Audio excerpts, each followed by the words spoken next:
కాపాడాలో మనం చెయ్యాలి. అట్లా నేను ఏంటంటే దీంట్లో మూడ్లో ఉన్నానండి.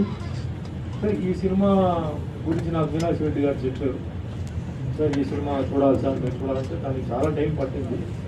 మొత్తానికి సినిమా చూశాను. సినిమా చూసిన తర్వాత నేను ఫీల్ అయితే ఓపెన్గా చెప్తానండి, ఈయన చేసిన వేషం నేను చేస్తుంటే బాగుంటుంది. అంటే అంత అద్భుతమైన క్యారెక్టర్, అంత అద్భుతంగా ఆయన చేశారు. ఈ మనిషి ఇన్ని సంవత్సరాలు ఎక్కడ ఉన్నారో నాకు తెలియదు. మంచి ఆర్టిస్ట్, అద్భుతంగా ఆయన్ని హ్యాండిల్ చేశారు. ఇప్పుడు సీన్స్ అని ఏంటంటే షూటింగ్ టైంలో వెనక్క ముందు తీస్తాడు, కథ ప్రకారం వెళ్తుంది. స్టోరీ బుక్ అంటే మన పేజీలు తిప్పుతూనే ఉంటాం, కథ అవుతుంది.